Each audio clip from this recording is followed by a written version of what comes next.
Well, it's a pleasure to address this audience here, and those of you that are watching elsewhere, and those of you that may be watching this some years from now, who knows, on the internet. I wish I could tell you that a few years from now, what I have to say will no longer be timely, but I'm not that optimistic. When we look around this society, and from the perspective of health, what do we see? We see that 50% of adults in this society, which considers itself the most successful society in the history of the world, actually suffers of some chronic illness. Heart disease, high blood pressure, cancer, whatever, autoimmune disease, whatever it happens to be. 50% of adolescents today are now said to meet the diagnostic criteria for one or another mental health condition. There are 3.5 million children in this country who are receiving stimulant medications for ADHD. And in my own country, Canada, the number of prescriptions for ADHD has gone up 43% in the last 5 years. There are 500,000 children in this country who are receiving antipsychotic medications. Not because they have psychosis, but because they are upset and their behaviors are problematic. What we have here is the massive experiment in the chemical control of children's brains without knowing what actually the long-term effects will be. I know that in Vancouver, British Columbia, where I live and work, there's a clinic at the Children's Hospital specifically to deal with the side effects of antipsychotic medications on children. In the United States, the antipsychotics, risperidone and Seroquel, I think are in the top 4 to 6 prescriptions given out in this country, not to mention the antidepressants. Now, how do we understand all this in this very successful society? Well, medicine, mainstream medical perspective in which I was trained, basically looks at it from a very strictly physical point of view. Mainstream medicine separates two areas that can't be separated. One, it separates mind from the body. So we treat the body as a discrete entity without reference to people's emotional and spiritual lives, number one. And number two, we separate the individual from the environment as if the individual was not affected by the environment. Now, I'll give you 3 examples of how that's simply not applicable. It's been studied now and well documented that children whose parents are stressed are more likely to have asthma. So in polluted areas where the air pollution itself acts as an irritant and therefore increases the risk of asthma, which represents an irritability of the airways, it's the children of parents who are most stressed who are most likely to have asthma. In other words, the psychological emotional states of the child, of the parent I should say, affects the physiology of the child's lungs. And how do we treat asthma? Guess what? We treat them with stress hormones, adrenaline and cortisol. But we never ask ourselves, does stress have something to do with causing these kids asthma? In Australia, to give you another example of what I mean by the biopsychosocial nature of human beings, which is to say that our biology is shaped and affected, influenced for a lifetime by our psychological and social relationships and environment. In Australia, they looked at 500 women or so with breast biopsies for suspicious lumps. Now, before the results came back, these women underwent a psychological interview. It turned out that if a woman had been emotionally stressed prior to the onset of that lump, that by itself did not increase the chance of that lump being cancerous. 0 effect. Similarly, if a woman was emotionally isolated, that had no effect either. 0. But if a woman was emotionally isolated and stressed, the risk of that lump being cancerous was 9 times as great as the average. Now, the physicians couldn't figure this one out, because logically speaking, how do 0 and 0 add up to 9? How does 0 and 0 multiply to 9? But if we understand that human beings' physiology is affected by their relationships, then we see that when stress happens, cortisol elevates in the body, which is a stress hormone, which suppresses the immune system. Adrenaline increases in the body, which disorganizes the nervous system. In the short term, they help you fight back or to escape, but in the long term, they actually can suppress the body. No wonder then that people who are isolated and stressed are more likely to develop disease, which is to say that the disease is not simply a manifestation of some physical process unique to them, but it reflects their particular lives in a particular environment, in a particular culture. And finally, at the end of life, a study in the New England Journal of Medicine some years ago showed that a couple who've been together for a long time, when one of them is hospitalized, the other one has a significantly increased risk of dying, which is to say that the physiology of us human beings is very much affected by the environment. And that is what may be called, and I refer to as a biopsychosocial perspective. We think that may be new. Well, it's revolutionary as far as mainstream medicine is concerned, but it's certainly not new.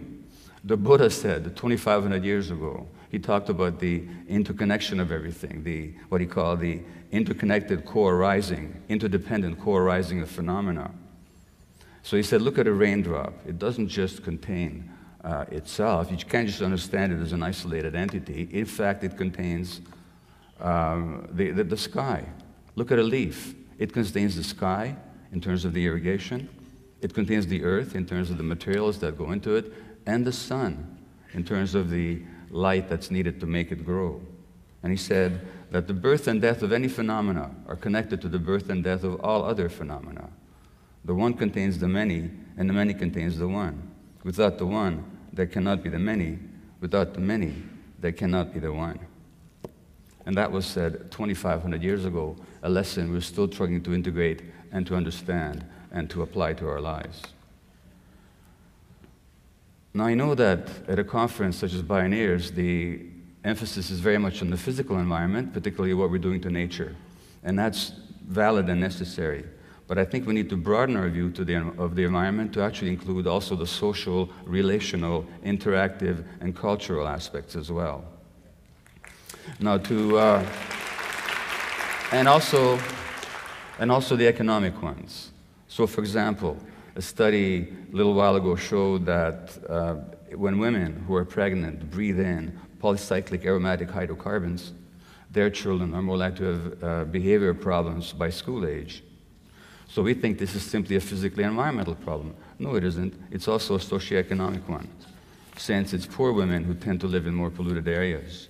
And therefore, the medical scientists who did the study at Mount Sinai University School of Medicine, Mount Sinai School of Medicine in New York said, this is really a paper about social justice. Poor people have more exposure to these things on all accounts, whether bad air or psychosocial stress and other things. That's a societal problem, and the changes are not going to be on an individual level.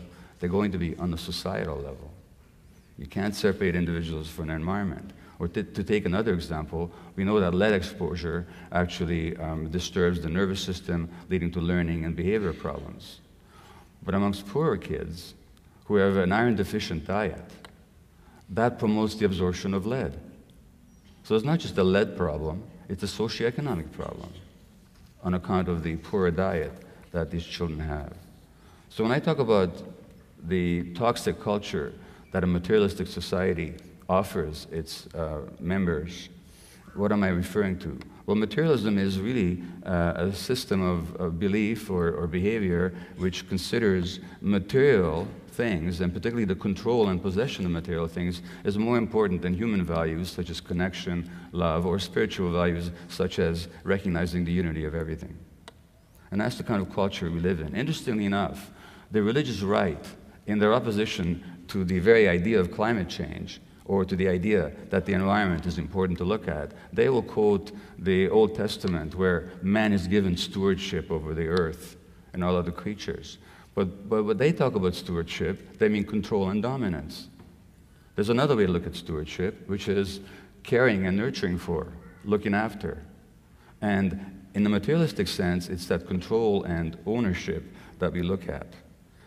And that means that the culture itself, quite apart from the physical toxins that we spew into the environment and the way in which we're altering the very air that we breathe and the very sun that beats down on us, that shines on us, we actually are affected also by the toxicity of human relationships or the lack of human relationships that this kind of a society that emphasizes material values teaches us to pursue. And from that perspective, we have to understand that medicine is not simply a science. It's much more than that. It's also an ideology. It's also an ideology. It's a way of looking at human beings.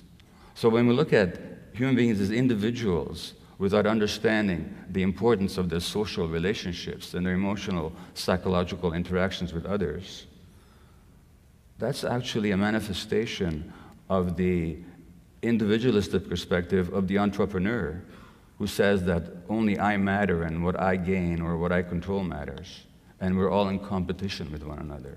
So you see that economic ideological perspective also showing up in its own particular way in the practice of medicine. Well, reality is totally different. Reality tells us that we can't be separated. And this begins already in pregnancy. So a study out of Johns Hopkins University in 2004, for example, showed that the reactivity to stress of the fetus is affected by the stress, depression, or anxiety of the mother. So when you look at the heartbeat and the movement of infants in the womb, whose mothers are stressed, depressed, or anxious, you see different patterns of activity, and that will have lifetime effects. The studies reflect, this paper says, growing evidence that stress and depression can have early and lasting effects on the child's life, including increased behavior problems, including learning problems. And we also know that if you stress pregnant animals in the laboratory, their children will be more likely to use drugs as a way of soothe themselves once they've grown up. So this mind-body unity and this interaction of the environment and the individual begins already in the womb. And therefore, how we treat pregnant women, how we provide an environment that's either supportive or possibly stressful, has a huge impact on the long-term development of their yet unborn offspring. And this, of course, happens during infancy as well, because that's a crucial period of brain development, so that the infants of healthy mothers have very different cortisol stress hormone levels than those of mothers with postpartum depression. And if you look at the electroencephalograms of infants with postpartum, of mothers, the electroencephalograms of the infants of mothers who have postpartum depression, you can tell from the EEG of the child who's depressed and who isn't. So the child's electrical circuitry is already affected at 6 months of age by the mood of the mother. Now, in this society, 20% of women suffer postpartum depression, and another 20% have some symptoms of it. Now, that's not because of an individual problem on the part of the mother. Depression is not an individual issue. It reflects your relationship with the environment. And therefore, in this successful society, we're managing to depress 20% of women who give birth to babies. And that will have an effect on the child's brain hormone levels and neurotransmitter levels like dopamine and serotonin, and on the child's ability to respond to stress in a positive or in a highly charged and dysfunctional way. A report out of Harvard earlier this year talked about the impact of toxic stress on children.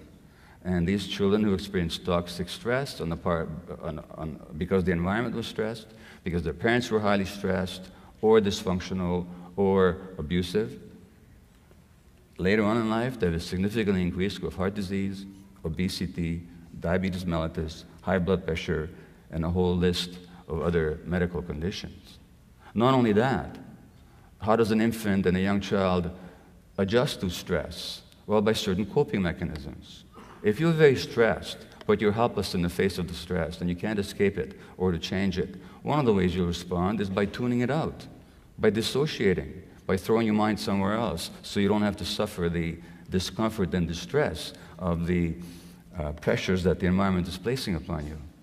But if you're doing that when you're 1 or 2 years old and your brain is developing, then tuning out becomes wired into your brain. And guess what? 8 years later, they're going to diagnose you with ADHD and give you medications. And if you're looking at the preponderance of all these childhood conditions that are just burgeoning in our society, autism, Asperger's, ADHD, oppositional defiant disorder, a whole range of childhood disorders, what are we seeing? Not genetic problems, not individual problems, but the effects of a highly stressed environment on parents, which are then passed on to their children despite the parents' love and despite the parents' best efforts. Other studies have shown similarly that early childhood adversity significantly increases the risk of addiction, obesity, autoimmune disease, mental health disorders, and so on. A simple fact such as parental divorce has been shown to increase the risk of strokes by a factor of 2. It doubles them 50, 60, 70 years later. So this is, and I'm thinking we're talking about divorces which have a lot of rancor and stress associated with them. So what happens early has a huge impact later on, down the line. The good news, however, is that similarly, if you understand the biopsychosocial perspective here, we look at a study about stroke victims in their 60s and 70s. If they're surrounded by a loving, supportive community, their risk of, or sorry, their chances of recovery are far greater than those who suffer a stroke and are emotionally isolated, which again points to the importance of community and the importance of the environment from the psychological, social, and cultural perspective. Well, where does that leave us? It leaves us, first of all, looking at the economic issues.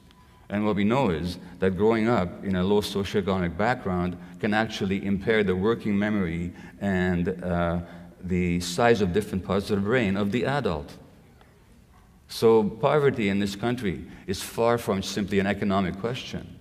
It's also a question of human development and what kind of consequences that'll have on people's behavior, capacity to respond to stress, and therefore to get ahead in a society in which getting ahead is the highest value. And if you don't get ahead, you're left behind.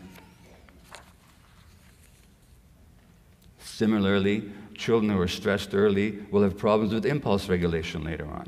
Impulse regulation means that their capacity to anticipate consequences and to respond calmly to the environment is impaired. And that means they're also going to be at a greater risk of addiction. Now, if you look at addictions, what are we looking at? We're actually looking at two factors. We're looking at, number one, the desperation to escape from the pain and distress that the child has experienced early on in life, which then become programmed into his personality and his heart and his brain.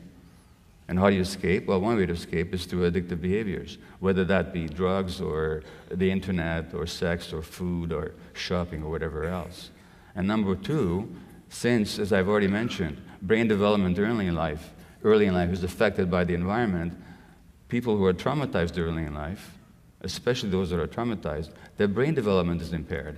And that their brain circuits and neurotransmitters, and the chemicals in the brain, are actually at a disadvantage. So when they do the drugs, they feel complete and whole and feel good for the first time in their lives. Their addiction is not a matter of choice.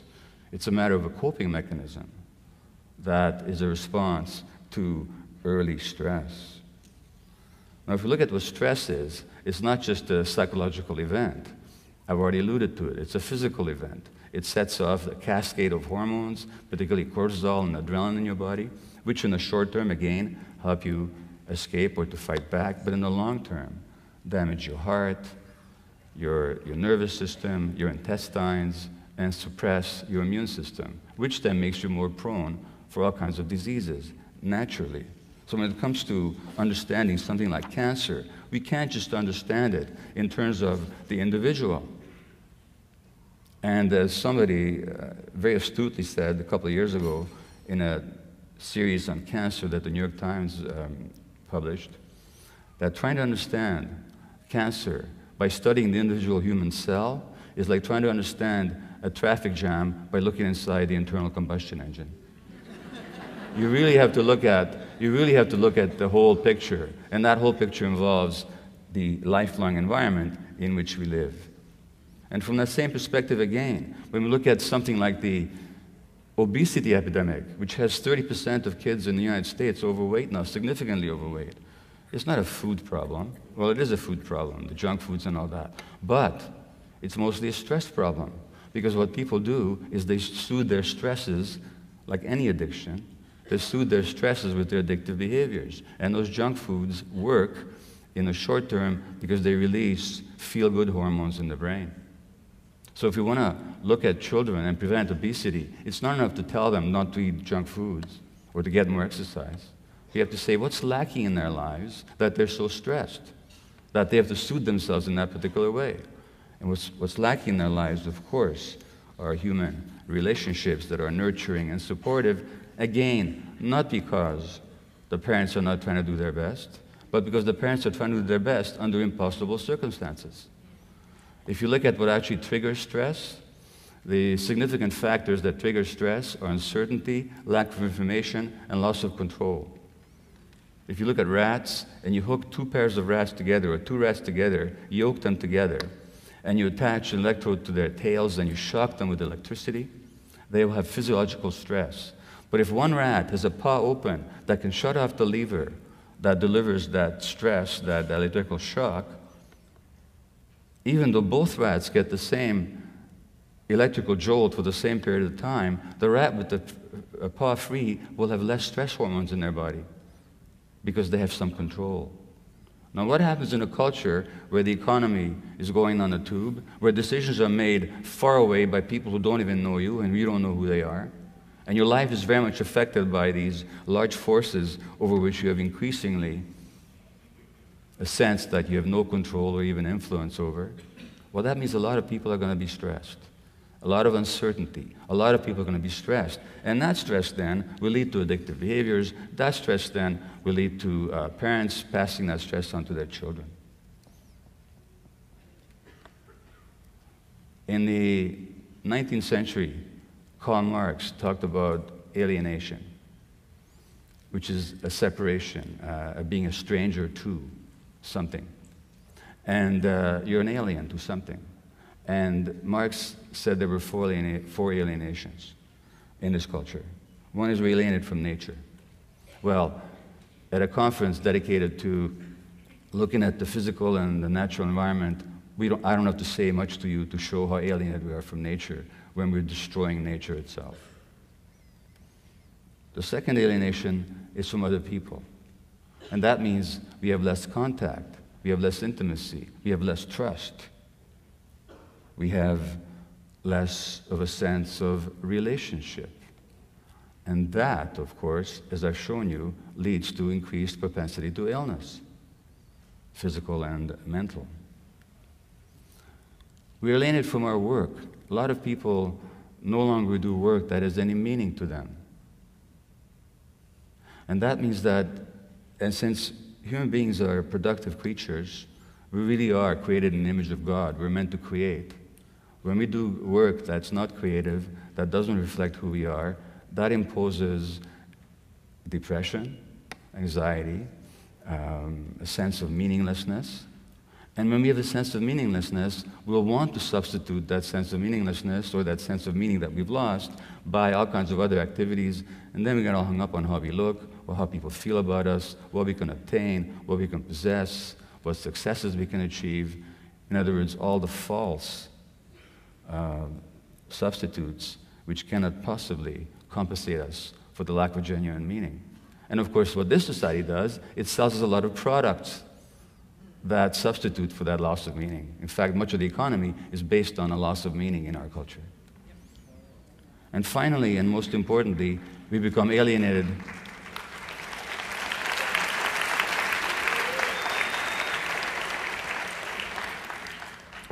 Finally, and most importantly, we become alienated from ourselves. Well, let me ask you a question here, and I'm going to ask for a show of hands. How many of you had the following experience? That you had a powerful gut feeling about something, you didn't pay attention to it, and you were sorry afterwards? Please put your hand up if you have. Okay? I think the ayes have it. If I asked you the obverse question, as to how many people have had a powerful gut feeling, you ignored it, and you were glad about it afterwards, how many would not put your hand up? Well, I'm not sure. I'm seeing very few hands here. Well, that means to say, now, you know what you're telling me? You're telling me that at some point in your childhood, you got separated from yourself. Because no infant is born without gut feelings. Infants are totally connected to their gut feelings. Have you ever met a 2-day-old who didn't know how to express their gut feelings? And that means that in this culture, something very powerful happens to alienate you from your true self, because the world couldn't stand who you really were. And your parents were too stressed themselves to honor and recognize who you really were. Just as a parent, I did that to my kids without meaning to. And then we become alienated from ourselves. We shut down our gut feelings. And our gut feelings are not luxuries, you know. They tell us what is right and what is wrong. They tell us what is dangerous and what is friendly. They tell us what is safe and what is dangerous. And they tell us what is true and what is false. So when we're alienated from our gut feelings, we no longer have a sense of reality, no longer have a sense of truth. Well, the good news is The good news is that human beings can regain their sense of connection to themselves, just as we can regain our sense of connection to our nature. And empathy, which is a genuine human quality, is in us. We're actually wired for empathy. Even rats are wired for empathy. When you stress rats in the laboratory by shocking their feet with electricity, they're more stressed watching other rats being shocked than when they're shocked themselves. Their stress hormone levels are higher. That's our nature as human beings. So contrary to the myth in our culture that we're separated individual, aggressive, competitive creatures, we're actually wired for empathy, wired for connection, wired for love, wired for compassion. So really, to move forward, all we have to